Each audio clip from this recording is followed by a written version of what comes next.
Your customers are digitized.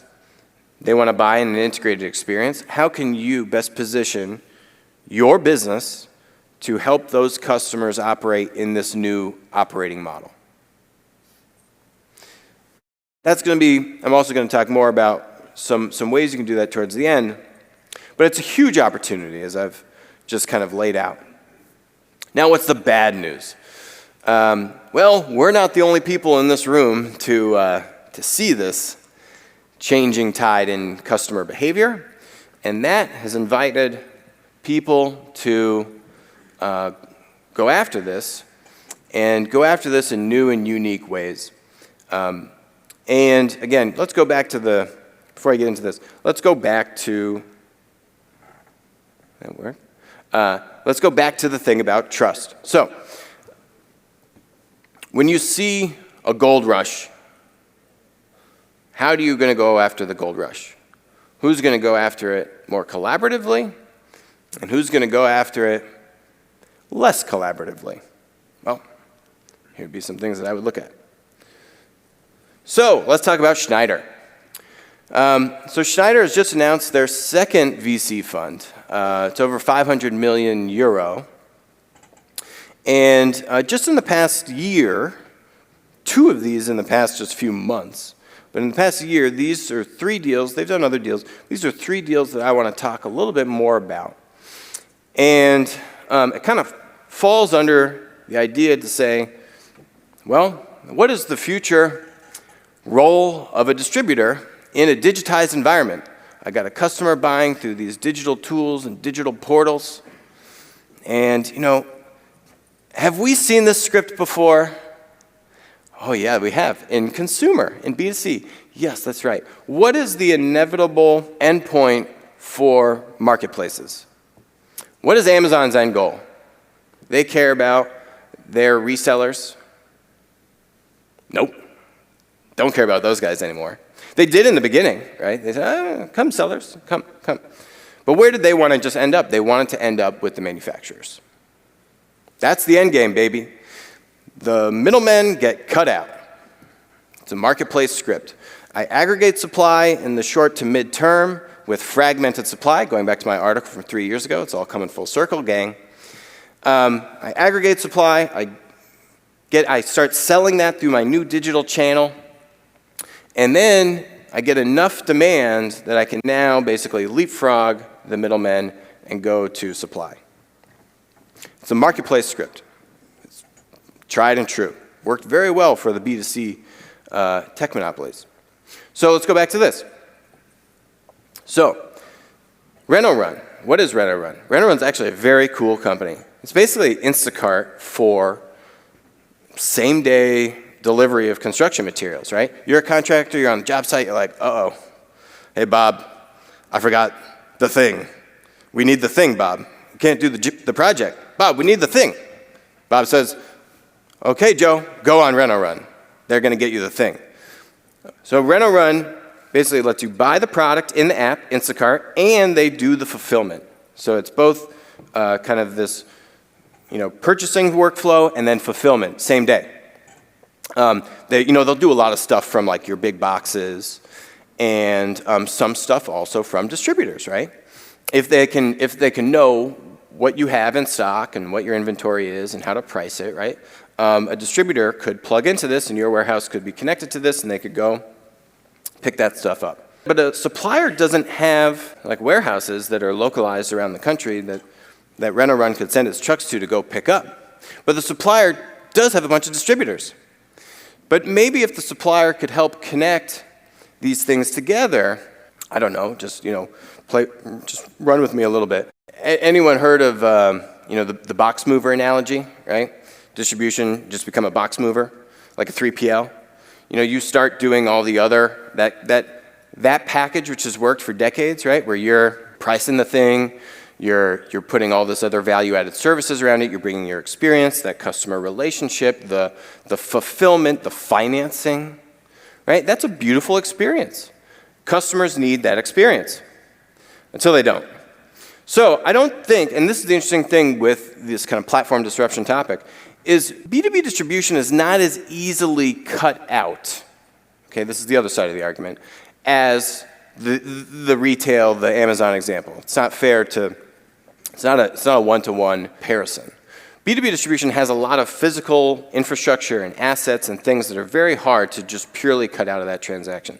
That's not actually the future that I see in this kind of, we're talking worst case scenario. But to me, what you see start to happening is kind of this unraveling, the Great Unbundling, where all the different value streams and value props of the distributors slowly are getting chipped away and chipped away. And that means that you still maybe have the product in your warehouse, but are you actually selling the product to the customer? No, it's going through Rent-A-Run. Are you actually setting the price of what Rent-A-Run is pricing it? No, it's coming from the supplier. Is the supplier then saying, hey, distributor, Rent-A-Run's going to come pick up this product. I've already sold it. Don't worry. I know you have it. But we'll rebate you. We'll do it in the rebate thing, right? Like you'll get some money, but they're going to be there in like 2 hours. Is that cool? That's a Rent-A-Run example. Kojo just received money, raised a pretty big round in September of last year. They're the ones, right, that had talked about this $1 billion in GMV. More for your construction commercial trade contractor, right, as opposed to residential, right? There's every one of these different pockets, residential, if you're doing really just kind of like new construction or repair, right? Like all of these different pockets and customer nuances, these tech companies are creating software specifically tailored for those customer needs. It's honestly remarkable. So these guys received investment, and if I'm taking money from a supplier and I'm Kojo, and Kojo's trying to go sign up a bunch of distributors and saying, hey distributors, I want you to integrate into Kojo because I've got a bunch of trade contractors that are already working with you, distributor, but now these trade contractors want the bids and the quotes. So this is different. It's not the same thing as Rent-A-Run. This is like bidding and quoting, larger jobs, commercial jobs, right? So it's a different purchasing workflow here. It's all kind of under the bucket of e-procurement. But Kojo's saying, hey distributor, I want you to sign up. I want you to integrate because it's not me, the customer, the trade contractor wants this to happen. And now the trade contractors are calling up the distributor and saying, distributor, what are you doing? I can't do this through email. You got to integrate into Kojo. Great investment, frankly. I love this company. But you can now see, right, about how the presence of suppliers in these things should be raising a lot of questions. And if I'm a distributor, I don't know. So if I'm Kojo, what do I ultimately want to be able to do? If their whole thing in their press release is I'm doing $1 billion in GMV, that's the thing they're really riding high on, they're trying to bake that into their valuation, they want to get more supplier participation. And if they're going to get more supplier participation, who does that come at the cost of? Last one is Enable. Enable, already very familiar with NAED. Enable's working with IDEA. And Enable, what is Enable doing? Rebate management, SPAs. Pricing, probably one of, if not the most sensitive thing to a distributor. How are you pricing your stuff? For each customer. And so Enable is helping to connect the supplier, the distributor. But what about this? What if Enable was to help plug into these two other companies? Do you think they could collaborate, and help connect the pricing and the rebate and help bring the distributor and kind of that supplier direct type of model? Do you think this is something that could start to happen? I don't know. I'm just saying, if I look at where this stuff is heading, these things would cause for me definitely some heartburn, to put it lightly.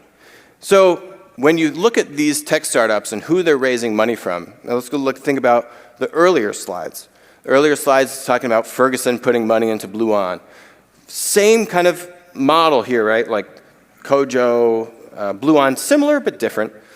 For me, I would much more so trust, if I'm a distributor, much more so trust the tech company that has raised money, even if I'm in HVAC, I would still much more so trust Blue On versus if Blue On had raised from, a large HVAC supplier that is making not one but multiple investments in things that are disintermediating me, the distributor, from my customer relationship.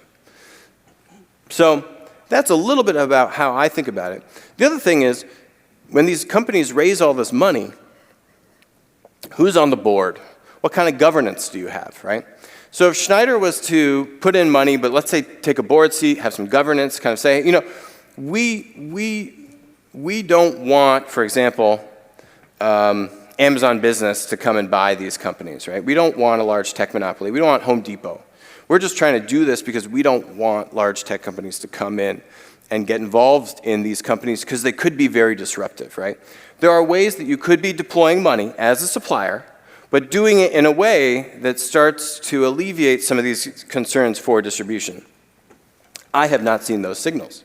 I have not seen a desire to try to quell those fears or answer those questions in any kind of proactive manner.